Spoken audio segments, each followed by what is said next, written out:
Cumprimento os irmãos com a paz do Senhor. Amém.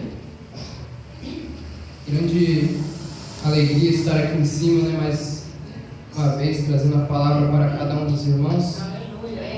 Mais um domingo que nós estamos aqui prestando esse culto para o nosso Deus, Graças damos a Ele por mais esse início de semana. E durante essa semana eu vinha meditando sobre o tema que eu poderia vir trazer para os irmãos nesta noite, E eu estava na minha casa ouvindo louvores, e esse louvor eu pedi para o diácono Antônio cantar da Cassiane, tocou no meu coração para que fosse o tema desta noite, Porque eu estava em casa, comecei a ouvir esse louvor, eu comecei a meditar sobre essa capacidade, essa responsabilidade que Deus concede individualmente a cada um para realizar a obra dele e também para servir a outras pessoas. Então, cada um de nós, cada membro que compõe este corpo, que é a igreja, cada um de nós temos responsabilidades, temos capacitações que Deus concede a cada um de nós. E é sobre isso que nós iremos meditar nesta noite. O nosso texto base para a nossa meditação se encontra no Evangelho de Mateus, capítulo 25, dos versos 14 ao 30. Os irmãos que quiserem ir acompanhando, eu só tinha lido até o 19, se eu não me engano, vou fazer a leitura completa para nós darmos início à nossa palavra. Porque isto é também como um homem que, partindo para fora da terra, chamou os seus servos e entregou-lhes os seus bens. E a um deu 5 talentos, a outro 2 e a outro 1, a cada um segundo a sua capacidade, e ausentou-se logo para longe. E tendo ele partido, o que recebera 5 talentos, negociou com eles e granjeou outros 5 talentos, ou seja, multiplicou outros 5. Da mesma sorte, o que recebera 2, multiplicou também outros 2. Mas o que recebera 1 foi e cavou na terra, e escondeu o dinheiro do seu senhor. E muito tempo depois veio o senhor daqueles servos e veio prestar contas a eles. Então aproximou-se o que recebera 5 talentos e trouxe-lhes outros 5 talentos, dizendo: Senhor, entregaste-me 5, eis aqui outros 5 que eu granjeei com eles. E o Senhor lhe disse: Bem está, servo bom e fiel. Sobre o pouco foste fiel, sobre muito te colocarei. Entra no gozo do teu Senhor. E chegando também o que tinha recebido 2 talentos, disse: Senhor, entregaste-me 2 talentos, eis que com eles granjeei outros 2 talentos. Disse-lhe o seu senhor: Bem está, bom e fiel servo. Sobre o pouco foste fiel, sobre muito te colocarei. Entra no gozo do teu senhor. Mas chegando também o que recebera 1 talento, disse: Senhor, eu conhecia-te, que és um homem duro, que ceifas onde não semeaste, e ajuntas onde não espalhastes. E atemorizado, escondi na terra o teu talento. Aqui tens o que é teu. Respondendo, porém, o Senhor disse-lhe: Mau e negligente servo, sabias que ceifo onde não semeei, e ajunto onde não espalhei? Devias então ter dado o meu dinheiro aos banqueiros, e quando eu viesse, receberia o meu com juros. Tirai-lhe, pois, o talento, e dai-o ao que tem os 10 talentos. Porque a qualquer que tiver será dado, e terá em abundância. Mas ao que não tiver, até o que tem lhe será tirado. Lançai, pois, o servo inútil nas trevas exteriores. Ali haverá pranto e ranger de dentes. O contexto dessa parábola dos talentos, ela pertence a uma série de exortações de Jesus a respeito da sua segunda vinda. Jesus ele começa ali no Evangelho de Mateus, no capítulo 24, falando sobre a sua segunda vinda. E ele começa ali no 25 falando sobre a parábola das 10 virgens, que o que ela nos ensina é que nós devemos estar atentos, devemos estar vigilantes, porque ninguém sabe nem o dia nem a hora em que ele há de vir. E a parábola ela também nos ensina que não adianta nós querer nos prepararmos de última hora. E depois dessa parábola ele vem e conta esta outra também sobre os talentos, que é essa que a gente vai meditar nesta noite. perdão. E quando ele conta essa parábola, ele nos mostra que, além dele ter nos salvado, ele nos confiou bens, nos confiou dons, talentos, que nós precisamos de cultivá-los e de forma alguma negligenciá-los. E nós podemos tirar algumas lições dessa parábola que Jesus nos ensinou. A primeira delas é reconhecer a confiança que o Senhor tem para com os seus servos, para conosco. Quando nós lemos no verso 14, Jesus ele fala a respeito de um homem que iria se ausentar de sua propriedade, de sua terra. E aí ele confia os seus bens aos seus servos, a 3 servos que ele trabalhava para com ele. E muito tempo depois ele iria retornar para prestar contas com aqueles servos, né? E nós podemos observar que aquilo que ele concedeu àqueles servos, que ele confiou àqueles servos, não era bens de sua esposa ou de seus filhos ou de algum amigo, não. Eram os próprios bens daquele dono. Porque ele realmente confiava e acreditava que aqueles servos iriam administrar sabiamente aqueles talentos. Ou seja, além do Senhor ele ter nos salvado, nós temos a honra e a glória de poder trabalhar para Ele, fazer a boa obra dele. Quem de nós aqui não se sente privilegiado de poder fazermos a obra para o Senhor? Acredito que todos que aqui estamos, não é verdade? É uma honra poder ajudarmos na obra do Senhor, é um privilégio, juntamente com todos os irmãos, podermos levar a obra de Deus. E eu acredito que o Senhor também se alegra com isso, com cada um de nós. A segunda lição que nós podemos aprender é que esse Senhor ele não é apenas bondoso, mas ele também é justo. Porque quando nós lemos ali no verso 15, diz que ele deu a um 5 talentos, a outro deu 2 e ao outro deu 1, cada um de acordo com a sua capacidade. Então, Jesus ele não dá um fardo que você não possa carregar. Se ele te concedeu aquela missão de fazer a obra, é porque ele sabe que você tem capacidade para realizá-la. Ele conhece a cada um, ele conhece o potencial individual de cada um. E a capacidade, ela não vai nos faltar porque é Ele quem nos capacita. E se tiver difícil, clame ao Senhor. Porque se Ele te designou essa tarefa, é porque você é capaz de realizar esta obra para bendizer o nome do Senhor. O chamado que Ele viu em você é para ser desenvolvido de acordo com o potencial que Ele vê em você.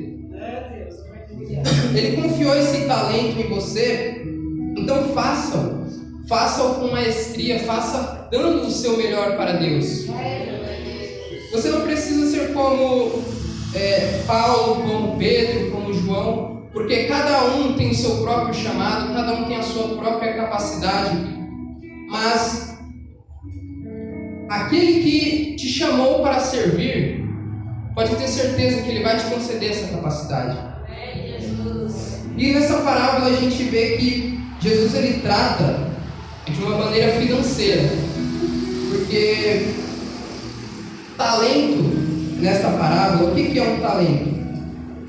Nesta parábola, na verdade, não significa diretamente sobre habilidades que nós possuímos, né? Na verdade, o talento ele era uma unidade monetária da época. Então, só para exemplificar a grandeza de um talento, o quão valioso é um talento, tem uma moeda também que se chamava denário, que equivalia a 1 dia de trabalho do servo. Então, esse 1 talento, para equivaler o denário, ele precisaria de ser 6.000 vezes, né? 6.000 denários para equivaler somente 1 talento. Então, se nós formos converter aproximadamente, daria uns 20 anos de trabalho aquele com um único talento. E a gente observa que aquele Senhor, ele concede não somente um, mas ele concede vários talentos distribuídos em diferentes quantidades para cada um daqueles servos. Então a gente observa que aquele homem, aquele dono, era também um homem muito próspero, um homem muito rico. E ele destina a cada um daqueles 3 servos diferentes quantidades de acordo com a capacidade de cada um. E naturalmente, ele esperava que cada um daqueles servos rendessem ainda mais talentos para quando aquele senhor voltasse e prestasse contas com ele. Então é isso que Jesus quer dizer para nós nessa parábola, que ele nos concede muitos recursos, e esses recursos nós devemos escondê-los, guardá-los? Não, nós devemos utilizá-los para servir ao Senhor. Quando ele concede a cada um de nós, cada capacidade, cada característica individual de cada um, se eu for, por exemplo, pegar um exemplo escolar, tem aquele aluno que se sai melhor em exatas, aquele que é melhor em humanas, aquele que é melhor em arte. Só porque aquele aluno que é bom em uma matéria e é ruim em outra, ele não é um bom aluno? Não. Infelizmente, há pais que desejam que, muitos até obrigam que seus filhos tirem 10 em todas as matérias. Mas não é bem assim que funciona. Cada um é vocacionado, cada um tem uma vocação diferente. Há aqueles que são mais extrovertidos, que gostam mais de se comunicar, se lidam bem, se lidam melhores com pessoas. Eles podem ser professores, podem ser enfermeiros, podem lidar com vendas. Mas há aqueles que também são mais introvertidos, aqueles que preferem trabalhar ali no seu computador, mais tranquilo. Então não é porque aquela pessoa não é boa em algo e é boa em outra, que ela vai ser uma pessoa ruim. Você não precisa ser perfeito em tudo, mas em tudo que você fizer, você tem que dar o seu melhor. Quando estiver difícil, quando você se sentir incapacitado, clame ao Senhor, ore para Ele, peça a capacitação, aquele que criou os céus, a terra, os mares, os animais, tudo, Ele te concederá. Não adianta eu querer ser como o pastor Antônio, por exemplo, porque Deus concedeu a ele a própria capacidade, Deus concedeu a ele dons, Deus concedeu a ele a própria personalidade dele. Eu posso me espelhar nas boas ações, nas boas atitudes, mas Deus nunca vai exigir de mim que eu seja exatamente como ele, porque cada um de nós temos o nosso próprio chamado e cada um de nós temos a nossa própria capacitação. A outra lição que nós aprendemos nessa parábola é a fidelidade que Deus exige de nós. Quando nós lemos os versos 16, 17 e 18, diz o seguinte: e tendo ele partido, o que recebera 5 talentos, negociou com eles e multiplicou outros 5. Da mesma sorte que recebera 2, multiplicou também outros 2. Mas o que recebera 1 foi, cavou na terra e escondeu o dinheiro do seu senhor. E o que seria a fidelidade nesse texto? Seria eu proteger o talento, eu guardar o talento, eu esconder como aquele terceiro servo fez, com medo de perder aquele talento? Não. A fidelidade é você, além do que aquilo que o Senhor lhe concedeu, você multiplicar aquele talento. É você expandir esse conhecimento. Imagine, por exemplo, aqueles que estudaram a Bíblia Sagrada. Imagine se eles guardassem todo aquele conhecimento somente para si. Não haveriam almas para Jesus. Não haveria o Evangelho a ser pregado. Imagina se aqueles que tocassem somente em seus lares, que não tocassem nas igrejas.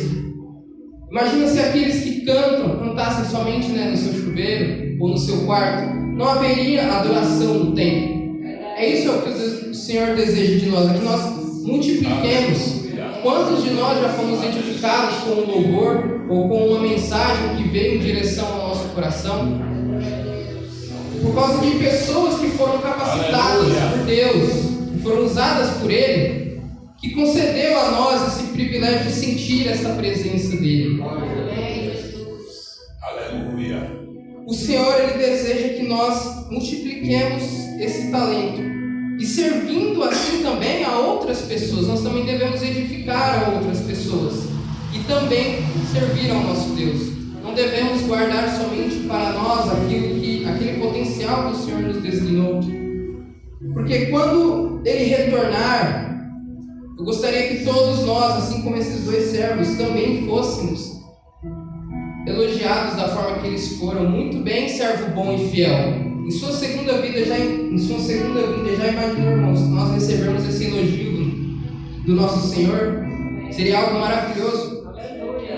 E nós seremos recompensados se formos fiéis. Tempos depois que aquele Senhor ele volta para prestar contas com cada um daqueles que o servem, eles apresentaram os seus resultados. Aqueles dois, eles conseguiram multiplicar os seus bens, foram elogiados. Aquele que o Senhor prometeu a ele bens, ainda maiores. E convidou aqueles servos, irmãos, a entrarem no gozo com o Senhor, ou seja, confraternizar, celebrar junto do Senhor. Então, uma das primeiras recompensas que receberíamos seria o elogio. Muito bem, servo bom e fiel. Imagina, irmãos, o privilégio que seria receber um elogio do Criador da terra, não é verdade? Uma outra recompensa é uma obrigação, um dever, uma responsabilidade ainda maior. Porque o que nós fazemos aqui na terra é somente o pouco. O muito será quando nós nos encontrarmos com o Senhor. É como ele diz, né? No pouco foste fiel, no muito eu te colocarei.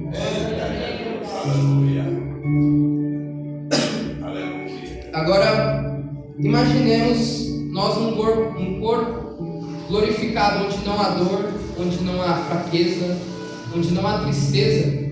Nós trabalhemos para o Senhor. Que maravilha que seria, não é verdade, meus irmãos? E teremos ainda uma outra recompensa maravilhosa, que no mesmo verso diz, né? Entra no gozo do teu Senhor. Ou seja, além de tudo isso, todas essas recompensas, nós ainda podemos estar em comunhão com o nosso Senhor, nos alegrando juntamente dele. Estaremos juntos dele por toda a eternidade, glorificando a ele, exaltando o seu santo e eterno nome. Então, a recompensa de você fazer a boa obra aqui na terra é ser privilegiado em poder estar em comunhão com o nosso Deus. Por outro lado, temos aquele que recebeu somente um talento. E ele enterrou aquele talento e não foi elogiado pelo Senhor, muito pelo contrário. O seu Senhor o chamou de mau, de negligente, de inútil. E como consequência, ele não foi convidado para celebrar junto ali daqueles outros servos, né? Ele ficou de fora. Irmãos, nós não podemos negligenciar as nossas responsabilidades. Olha só o que diz aqui no verso 24. Mas chegando também o que recebera um talento, disse: Senhor, eu conhecia-te que és um homem duro, ceifas onde não semeastes e ajuntas aonde não espalhastes. E atemorizado, escondi na terra o teu talento. Aqui estás o que é teu. Se nós nos atentarmos a esses versículos, veremos o quão perverso era aquele servo. Porque nas contradições de suas palavras, ele revelou que ele era alguém egoísta. Porque ele foi incapaz de perceber a bondade do seu Senhor. Ele diz: eu sabia que o Senhor é um homem severo, que colhe aonde não plantou e junta aonde não semeou. Aquele servo, ele acusa o Senhor de ser cruel e maldoso, de querer exigir algo que não é dele. Afinal, quem não colhe não deve plantar, né? Então aquele servo, ele acusa o seu Senhor. Basicamente, em outras palavras, ele diz, o Senhor é cruel. Eu fiquei amedrontado e não apliquei o seu dinheiro. A culpa é sua. Mas, quando nós lemos nesse verso 25, atemorizado, o que é temer a Deus? É você temer ao Senhor no sentido de ter fobia, de ter medo, de estar aterrorizado?